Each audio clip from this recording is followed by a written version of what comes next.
morning, world. Good morning. So today we're going to talk about something that's happened the past couple weeks because, as you all know, I will be moving to Tennessee at some point in the near future. I don't know if I'm going to drag him out there yet, but we shall see. So we're going to talk about what's been going on in the hopefully soon to be annexed part of Tennessee, Memphis. All right, you guys, stay tuned. I'm Cedric. And I'm Brian, and this is Cedric and Brian.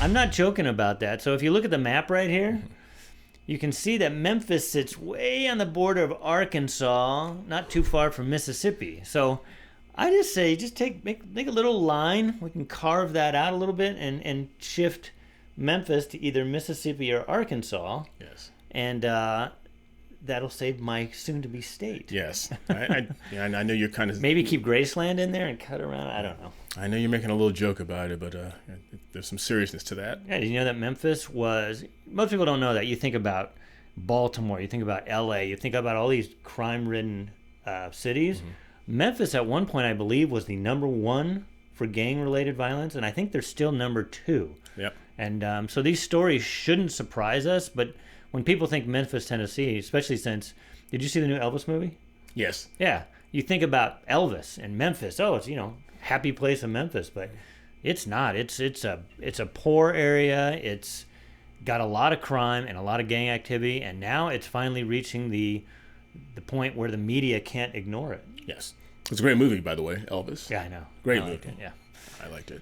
So what are we talking about today? So we're going to talk about the two stories. We're going to talk about Eliza Fletcher, who was the teacher who was missing for a while, and then, as you know, her body was found. And the person who... They caught the person, right? Who kidnapped her? Yes. Cleopa Athen. Cleopa Athen. Yeah. And usually we don't talk about the perpetrators, but you know what? We need to bring this stuff to light. And then we're going to talk about which happened, I think, within a week or about a week after that. The shooting. Yes.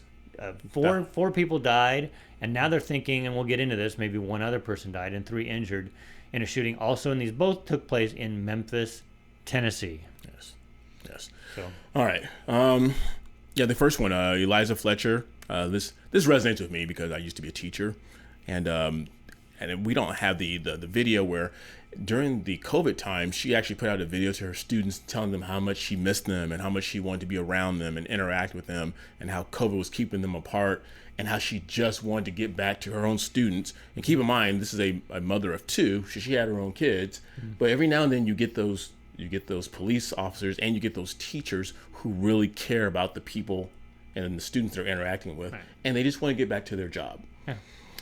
So, should we talk about the elephant in the room? The person that committed this crime, who kidnapped and murdered this young lady, this teacher, should have been in jail. Yes. He was in jail for another kidnapping and assault. He had 24 years he was supposed to serve. He got out. So if he would have still been in jail, this teacher, this victim, Eliza Fletcher, she would still be alive today. Yeah. So, again, why do we let people out? Number one, we hear this all the time. And for those of you who don't know the story, let's break it open.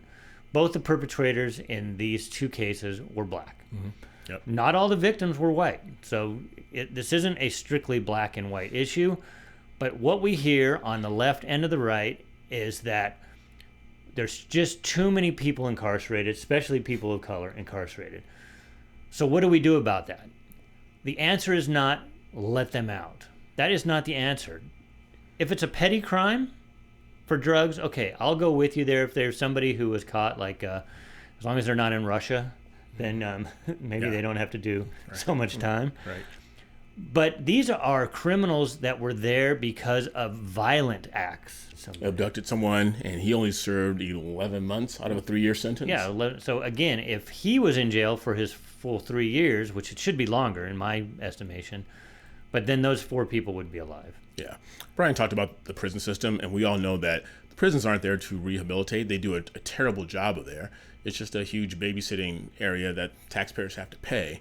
But letting them out is not the answer. Remember, Brian just talked about that real quickly. It's like we need to do something with these prisoners that they don't get let out and harm innocent people again. Plus, it's in these two cases. I don't know if it's all the cases, and we're not giving you statistics here, but in these two cases, they went in for one crime, kidnapping and assault, came out, and now it's kidnapping and murder. The other one, the second case, he went in for assault, and he came out, and now he murdered people. Yeah. So these people aren't getting better in jail. No. Obviously, they got worse in jail. Yeah, yeah. And with the Eliza Fletcher, because I'm older, so I remember the first time I watched Friday the 13th, scared the heck out of me. After you see episode number 30, you become desensitized to it. Yes. So I think we're facing that as a group of people now, as citizens. You're becoming desensitized to all these killings because you've heard people say about Eliza Fletcher, like, well, maybe this is her fault. What was she doing out jogging by herself? Why didn't she have anyone with her? She should have known better than to be out there jogging. What country do we live in now where a person can't jog at whatever hour of the time they feel like without fear of being accosted and killed? And that is the society we're in, because we talked about this before. We grew up where our parents let us go and said, get back when the lights come on. And we could be as young as, 8, 9, 10 years old. We're just out running with our friends. Then we had kids. And when my kids were 8, 9, 10, we wanted to know where they were, because that's just the kind of society we live in now. Yes. And we don't live in Memphis. We lived in nice areas. Yeah. And it's just sad. It's the way it is. You have to adapt. It's a shame that it's that way. But going back to my other point, and maybe you can answer this, people are in jail for a reason, okay? And you can throw statistics out. Maybe people are in jail that shouldn't be in jail. What's that saying? It's better to let 100 guilty people go free than, has to do with the execution penalty, than to execute one innocent person. And they just say that like, that, that's common knowledge. Yeah. But what if those 100 people kill a person each? Now that one innocent person that had the death penalty, which is terrible and it would be a horrible thing, letting 100 guilty people out and that go each and kill one person, now you've got 100 dead people instead of one innocent people. And those were 100 innocent people. These people, and I didn't bring up his name's Ezekiel Kelly, who smiled for the camera when he got picked up for his mugshot, who killed 4 people and wounded 3. Now they think he also might have killed somebody, carjacked a 17-year-old, I think, a 17-year-old girl the night before and killed her. So that could be 5 murders on his thing. Right. All because we let him out of jail early because, before all he did is assault people. Right.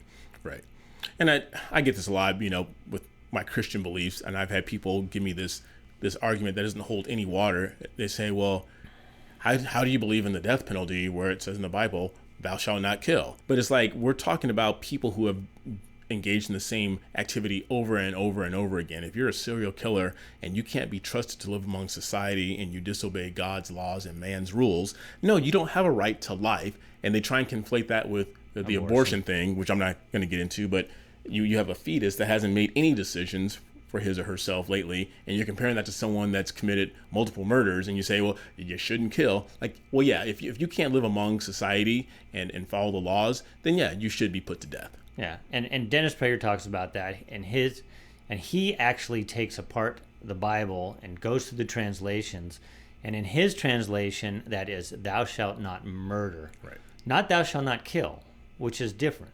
Yeah. People have to understand that, and this is just my perspective on it. In order to be truly free, you have to be accountable to somebody. Yeah. And people don't understand that. Like, well, then if you're accountable to someone, free. Then you're not free. It's like, no, you don't. It's as a husband, if you're a husband out there, if you're a wife, if you're a child, your freedom is based upon you being accountable to your spouse.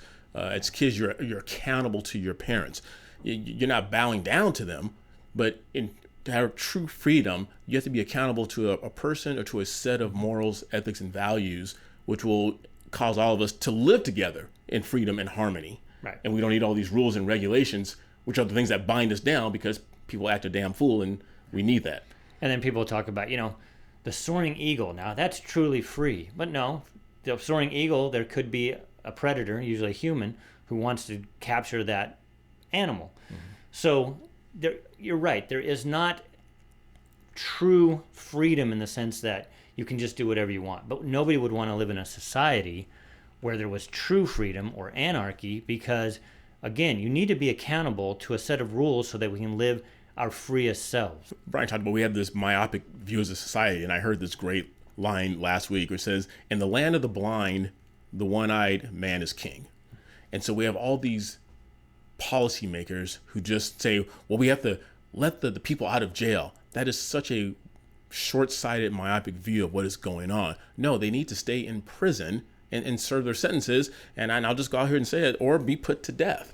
But the taxes are paying for them to get free room and board and to get meals. They're just draining. They're just a negative drain on society, and something should be done. And too bad they can't isolate people more. If you're going to truly try to rehabilitate somebody, you don't put these violent criminals in with other violent criminals, because then they just learn better ways of doing their craft.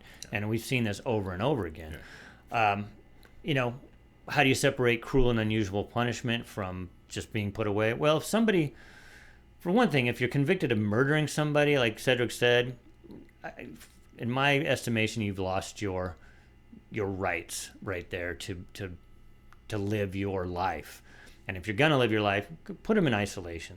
Right. Make them suffer. And I'm going off subject here, but they talked about, and this is what's happening. So Memphis has a Soros-backed DA. Jeez. For whatever that's worth. Myopic view. But it's not just the Soros-backed DAs, because a lot of these took place even with Republican-backed DAs. It's just both sides are losing their way when it comes to trying to appease X, Y, and Z.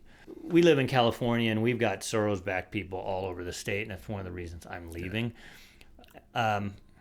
We can't take, like the Cedric said, this myopic view. You have to take a long view, but again, we're talking about votes, we're talking about short-sightedness, and this is what happens, and you let criminals out, and society gets worse for it. Before Cedric goes, I found something interesting about this case of Ezekiel Kelly. Okay. This was from his aunt. First they said, when asked if she feels he was of sound mind, he said, no, he wasn't. That's not him. Then she says, it's hard to survive here, especially when you don't know who your daddy is and you're dealing with these deaths. Cedric talks about this all the time. If we want to get to the root of the problem, you're right. It's not just locking people up, but we have to lock people up who commit these crimes. It's just, if we want to live in a safe society, we have to do it. We need to get to the underlying problem. The underlying problem, as Cedric says, Larry Elder says, it's these families and these boys raised without their fathers. Yep. If you want to expand on that. You look at all these families, and I always forget the statistics because people jump me with that, like 65% or 68%. Instead of 70. Instead of 70. Homes today do not have a father in the house. And I was getting into a long discussion yesterday. Me and Brian were laughing about it before we started filming. I was getting into some discussions with people who backed BLM. And when you have an organization like that promotes the absentee father and supports the demise of the nuclear family, this is the natural outgrowth of what happens. But there are still good people out there. In the case of Eliza Fletcher, I love that community because I saw interviews, whether it was white people or black people. For those of you who don't know, she was abducted on her 8-mile run. That right there is impressive. I can't drive 8 miles without getting tired. But she went on her daily 8-mile run, and before she really got into it, she was abducted. I think it was last Friday. They all got together as a community. Yeah. This is how. You all right? Go ahead. Usually I'm the one who breaks down. This just sucks. But they got together as a community, and they did I think it was called Let's Finish Eliza's Run. And they all got together, black, white, young, old, and they ran the 8 miles. And I love seeing that when the community comes together, and it's not about color, it's not about black, white, or male or female. It's like we are a group of people that live in this area, and we have to support each other. And that's why Cedric goes off on these people that, call him a sellout. It's like Cedric, his underlying principle is that we're all individuals, and quit putting us in these packages of black and white and brown and whatever the case may be, because that's how you perform. You create tribes. And what happens when you have tribes? Then you have fighting. Individuals. Now, is it sad that these were both committed by black individuals? Yes, but then we go back to the underlying thing that Cedric just talked about. We need to have these young men in a structure where they're taught right from wrong. And they're not being taught that because there's no father in the house. So they go to gangs to learn what's right and wrong. And we know with gangs, right is wherever you're going to get paid. That's the right way to do it. And there's no morals. Yeah. So we got to stop separating people by color and start addressing the issues in these communities that they want to call communities of color, and say, well, why is this happening? Is it because they're black? No, it's not because they're black. It's because those communities have been destroyed. And then you can go back to who destroyed them. Was it the CIA who dropped drugs into it? I mean, there's so many excuses we have when it's just, we know the answer. Bring the family unit back and quit trying to tear it down. Yeah. And in the case of Eliza Fletcher, I mean, this is so ironic, just to piggyback on what Brian just said. And I've said this before, we're all a lot more alike than we are different. So in the case of Eliza Fletcher and her abductor, you have two people, a white lady and a black man, who were both born and raised in the same area. They made different choices with their life, and then one went on to be a teacher, and one went on to do whatever it is he does. But with Eliza Fletcher, her whole purpose when she graduated from college was to come back to that area and to invest in it, to be around those kids, to say, hey, you know what? I'm from Memphis too. And if you're industrious and you're hardworking, you too can get out of this area and not necessarily forget where you came from, but and come back and help. That was her whole purpose. I'm sure she could have gone to some other area in a nice part of town and been a teacher, but she wanted to come back and give back. Yeah. All right. I'm going to read a comment. This one got heavy, but these are true human tragedies that happen.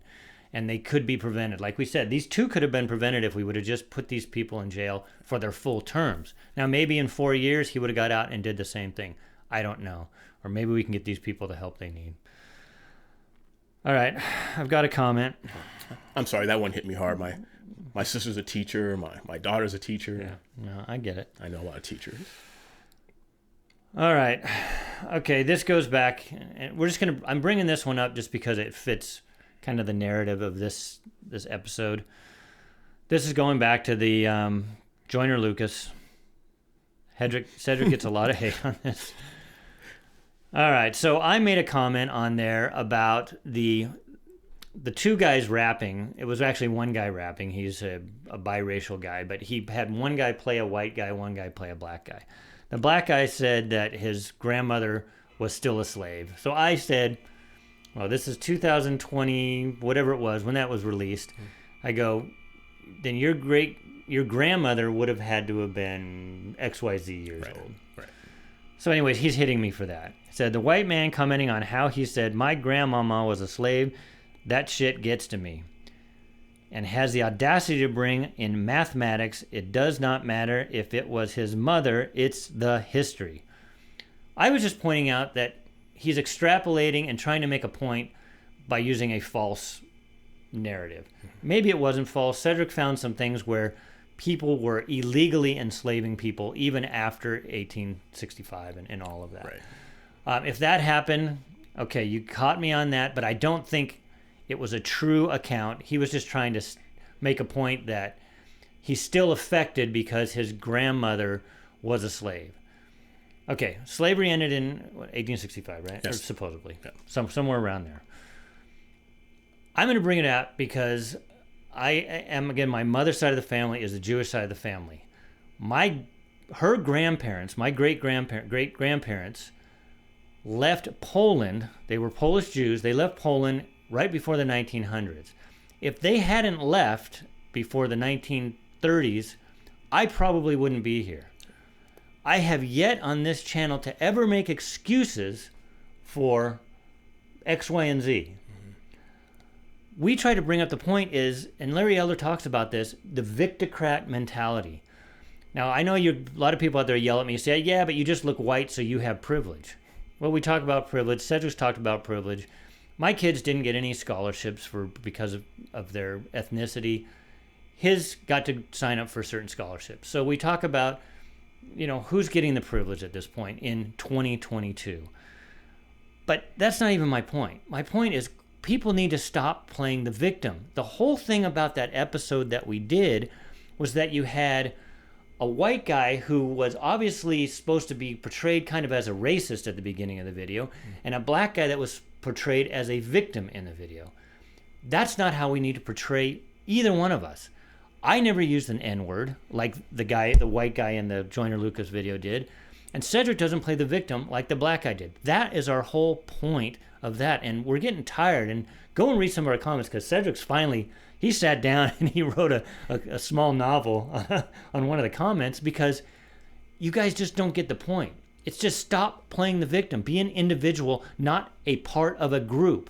I don't consider myself a part of a group, even though my great-grandparents got out of Poland before they got sent to the concentration camps in Poland. Don't yell at them. These are our subscribers. I'm sorry. Don't. I guess this has been an emotional You know what someone episode. said to me yesterday in the comment section? I love watching you guys. It's so lighthearted. We're sorry. Oh, shoot. Well, yeah, we had to touch on that. Watch our last video. We did Tom's latest song. It was lighthearted. Yeah, and I think we're both passionate because we care. Sometimes when you care a lot, you do get passionate, and sometimes it spills over into this, because this isn't our normal style. For those of you who are watching us the first time, we are pretty goofy and lighthearted, but this is a topic where we felt we had to kind of tighten our belt a little bit. But this tribalism divides us. That's why I want to do it, because get out of your tribe and just go hang out with other people. Go get out of your echo chamber. And I know you guys that watch us, we're not really addressing you. We're kind of preaching to the choir. We're hoping maybe there's some crossover and people will catch our videos. Cross-dressing? That's a whole nother segment. Oh, okay, we'll do that one later. I'm sure we have gone way over our allotted time. You've read your comment and everything. You guys, we didn't do our Patriot Supply, so we're going to save you from watching our commercial. But if you could, click the link and just buy some food, because hard times are coming. Right. I don't know what today is. I think this video is coming out on Thursday the 15th. I'm in Tennessee again. That means I believe, double check me if I'm wrong, I think Saturday the 17th, they are laying Eliza Fletcher to rest. So if you can keep her family in your prayers, I'm sure that'd be much appreciated. Anyway, we hope you guys like that. Make sure you like, make sure you subscribe, and make sure you share our channel with everyone you know. After this one, I don't know if they want. No, they'll continue. We'll get back to being lighthearted. And I've said this before, but it stands so true today. Continue being good to each other. Until next time, I'm Cedric. And I'm Brian. We'll see you later.